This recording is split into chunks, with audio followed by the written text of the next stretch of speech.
আসসালামু আলাইকুম। বিশ্ববিদ্যালয় ভর্তি পরীক্ষায় কাটমার্ক বলতে কি বোঝানো হয়? তো কাটমার্ক কাকে বলে? কাটমার্ক হইল সেই নাম্বার, মার্ক মানে তোমরা বুঝতে পারতেছি। আর কাটমার্ক টোটাল দ্বারা বোঝাবে এমন একটা নাম্বারকে, আচ্ছা একটু ওয়েট করো, টোটাল যে মার্কটা রয়েছে তোমার, আমাদের পেনটা চলে আসছে। ওকে, কাটমার্ক বলতে আসলে কি বোঝানো হবে? কাটমার্ক বলতে বোঝানো হবে ভর্তি পরীক্ষায়, ধরো ঢাকা ইউনিভার্সিটি ভর্তি পরীক্ষা হয়েছে, সেখানে সর্বশেষ সর্বশেষ যেই ব্যক্তিটা, মানে যার পজিশনটা একেবারে লাস্টের দিকে ছিল, এটার মধ্যে কিন্তু কোঠা আসবে না, কোঠার কনসেপ্ট কিন্তু সম্পূর্ণ আলাদা, ওইটা আলাদা ব্যাপার। তো এইখানে যে ব্যক্তিটা সর্বশেষ চান্স পাইছে তার যে মার্ক, এটাই হবে কি কাটমার্ক। মানে একজন ব্যক্তি সর্বশেষ 59 পেয়ে, ধরো 100-র মধ্যে 59 পেয়ে সে ঢাকা ইউনিভার্সিটিতে চান্স পাইছে, তাহলে ঢাকা ইউনিভার্সিটি কাটমার্ক কত? ঢাকা ইউনিভার্সিটি কাটমার্ক হইলো 59। এটা হইলো একটা কথার কথা, যেরকম পাইছে। তাহলে কাটমার্ক মানে কি? কাটমার্ক মানে হইলো যে মার্ক পেয়ে সর্বশেষ যে চান্স পাইছে, এইটা মানে সর্বশেষ যে স্টুডেন্টটা চান্স পাইছে ঢাকা ইউনিভার্সিটিতে পজিশন অনুযায়ী অনেকটা পিছনে ছিল, সেটাকে আমরা কি বলতেছি? সেটাকে আমরা বলছি কাটমার্ক বলতেছি। এখন এখানে কথা রয়েছে, যেটা সেটা হইলো কাটমার্কের পাশাপাশি তোমাকে কিন্তু সাবজেক্ট কন্ডিশন গুলো ফিল আপ করতে হবে। তো সাবজেক্ট কন্ডিশন আমাদের ভিডিও মেক করা আছে, এগুলো প্লিজ ভালোভাবে দেখবে, বিশেষ করে চবিরটা ভাই মোস্ট ইম্পর্টেন্ট। চবিরটা মোস্ট ইম্পর্টেন্ট। ঢাকা ইউনিভার্সিটিতে প্রায় কত ভাবে তোমার প্রায় 8 ভাবে, 7 থেকে 8 ভাবে তোমাকে পাস করতে হয়। তো এই বিষয়গুলো তোমাকে জানতে হবে। তো কাটমার্ক নিয়ে আজকে আমি আলোচনা করতেছি, পাশের বিষয়টা নিয়ে আমি আলোচনা করতেছি না। পাস করতে হবে এবং এই মার্কটা পাইতে হবে, অর্থাৎ সর্বশেষ যে চান্স পাইছে তার যে কাট মার্কটা, এটাই তার যে মার্কটা, এটাই হইলো আমাদের কাটমার্ক। কাটমার্ক নির্ভর করে কোশ্চেনের উপর। ধরো কোশ্চেন যদি ইজি হয়, কাটমার্ক কেউই বলতে পারবে না যে কত পার্সেন্ট, একটা জাস্ট আনুষ্ঠানিক মানে আনুমানিক একটা ধারণা, যেটা এইটা বলা চলে। তো কাটমার্ক নির্ভর করে কিসের উপর? নির্ভর করে কোশ্চেনের উপর। ধরো কোশ্চেন অনেক সহজ হয়েছে, তাহলে কি হবে? তাহলে কাটমার্ক বেড়ে যাবে, কারণ সবাই বেশি পারবে। ধরো কোশ্চেন অনেক বেশি কঠিন হয়েছে, তাহলে কি হবে? তাহলে কাটমার্ক কমে যাবে।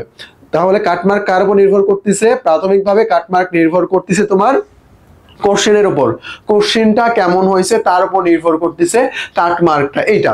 আর একটা ব্যাপার হইলো পজিশন। কখন কোন পজিশন থেকে চান্স পায়, এটা নির্ভর করে কখন ভার্সিটির পরীক্ষা হচ্ছে। ধরো চট্টগ্রাম বিশ্ববিদ্যালয়ের পরীক্ষা এমন সময় হচ্ছে যে সময় ঢাকা ইউনিভার্সিটির রেজাল্ট দিয়ে দিচ্ছে, ঢাকা ইউনিভার্সিটিতে যারা চান্স পাইছে তারা ভর্তি হওয়া শুরু হচ্ছে, এরকম।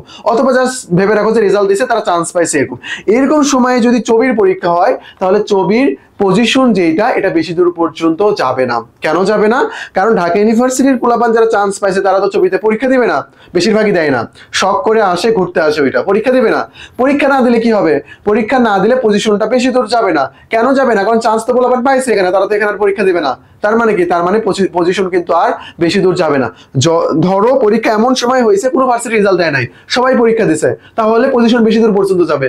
কেন? কারণ স্টুডেন্ট এখানে বেশি জন পরীক্ষা দিছে, সেই অনুযায়ী এখানকার পজিশন টপ 100 এর মধ্যে যে আছে, ঢাকা ইউনিভার্সিটি দেখো সে টপ 500 এর মধ্যে আছে, ওখানে চলে যাবে। তো এরকম করে পজিশনটা তখন বেড়ে যায়। তো এই হলো কনসেপ্ট হইলো যে ভাই, কাটমার্ক বলতে সর্বশেষ পজিশন অনুযায়ী যে শিক্ষার্থী চান্স পাইছে সেটা। কাটমার্ক নির্ভর করে পজিশনের উপর, কাটমার্ক নির্ভর করে সিরিয়ালের উপর, সিরিয়াল নির্ভর করে পরীক্ষাটা কখন হচ্ছে সেটার উপর। তাহলে ভাই আমি কি করবো? আমি তো হিজিবিজি বুঝতে পারতেছি না, আমার আসলে কি করা উচিত? আমি এটা পরে বলতেছি। দেখো, আমরা এখন 100% এর মধ্যে আলোচনা করব। তুমি জাহাঙ্গীরনগর, চিটাগাং, রাজশাহী, তারপরে বিউপি, এই যে তিনটা রয়েছে, এবং ঢাকা ইউনিভার্সিটি, এই সবগুলোর ক্ষেত্রে মনে রাখবা 100% এর মধ্যে। আমি কিন্তু জিপিএ এর কথা বলতেছি না, জিপিএ তোমার 20-20 থাকতে হবে, 10-10 থাকতে হবে। যদি কম থাকে তাহলে এখান থেকে এটা যুক্ত হবে, তা যোগ করে নিতে হবে তোমার। তাহলে এই যে চারটা আছে না, তুমি যদি 60% মার্ক ক্যারি করতে পারো, 100 এর মধ্যে তুমি যদি 60% মার্ক ক্যারি করতে পারো, তাহলে ভাই ইজিলি তোমার চান্স হয়ে যাবে। এখানে তোমার ধরো কত পাইলা, এখানে তুমি 60 পাইলা, ধরলাম 60 পাইলা, তোমার জিপিএ আছে 20, তার মানে তুমি 80 পাইছো, চান্স হয়ে যাবে। পজিশন তোমার মনে করো 500, 600, 700 এর মধ্যে চলে আসবে। এখন কোশ্চেন যদি একেবারে বেশি সহজ হয়, তাহলে 65 ধরতে হবে। আর ইউনিভার্সিটি কোশ্চেনটা এতটাও ইজি করা হয় না, তারপরে যে ব্যাপারটা জিএসটি আসলে এটা ইউনিভার্সিটি অনুযায়ী, এখানে অনেক কম মার্ক দিয়ে অনেক সময় চান্স পেয়ে যায়, 55, 56 এরকম সামথিং আর কি। এটা তোমার চয়েসের উপর নির্ভর করতেছে। তাহলে ভাই কাটমার্ক কাকে বলে বুঝাই দিছি তোমাকে, দেন পজিশনের যে ব্যাপারটা এটা বুঝাই দিছি। আর ব্যাপারটা হলো 60%, 100 এর মধ্যে 60%, এটা মনে রাখবা, 60 আউট অফ 100 কিন্তু। আচ্ছা, আমাদের গ্রুপের লিংক দেওয়া আছে ডেসক্রিপশন বক্স, এখানে জয়েন হয়ে যেও। দিক নির্দেশনামূলক ভিডিও পেয়ে যাবে এখান থেকে। আমাদের টেলিগ্রাম নাম্বার রয়েছে, নাম্বারে নক দিলে তুমি ইংলিশ 10টা বেসিক ক্লাস পেয়ে যাবে। আমাদের ব্যাচ লঞ্চ করা হয়েছে সেকেন্ড টাইম ফাউন্ডেশন, তারপরে এইচএসসি যারা এবার পরীক্ষা দিলা আর কি, তাদের জন্য ঢাকা ইউনিভার্সিটি ফাউন্ডেশন, চবি ফাউন্ডেশন, বিভি ফাউন্ডেশন, এই যে কোর্সগুলো রয়েছে, তোমার যেটা প্রয়োজন তুমি সেখানে ভর্তি হয়ে যেতে পারো। আমাদের ডেসক্রিপশন বক্সে ডিটেলস দেওয়া আছে, ওখান থেকে তুমি জয়েন করে নাও। এই যে জিকে আলটিমেট সাজেশন যে বইটা রয়েছে, যখন তুমি 1000 পেজ বই পড়ে ক্লান্ত হয়ে যাবে তখন আমাদের এই বইটা তুমি খুলে দেখতে পারো। এই বইটাতে অনেক সুন্দর করে বিষয়গুলো উপস্থাপন করা আছে। অলরেডি বিভিন্ন কোচিং যেটা আমাদের কাছে অলরেডি অভিযোগ আছে, আমরা যোগাযোগ করছিলাম তাদের কাছে, তারা কি করছে জানো, ওই যে আমরা তোমাদেরকে পিডিএফ দেই না, শখ করে পিডিএফ দেই আর কি তোমাদেরকে, এই পিডিএফ গুলো তারা প্রোভাইড করে, এগুলো হুবহু কপি করছে, বাট আমাদেরকে কোনো ক্রেডিট দেয় নাই, কোনো ক্রেডিট না দিয়ে এগুলো ছড়াই দিছে। দুঃখজনক একটা ব্যাপার, কি আর বলবো। আচ্ছা যাই হোক, এই যে আমাদের টেলিগ্রাম নাম্বার, অ্যাডমিশন সংক্রান্ত যে কোনো সমস্যা আমাদেরকে নক দেবো, আমরা তোমাদেরকে সলভ করে দেবো। আজকে এই পর্যন্তই, আসসালামু আলাইকুম।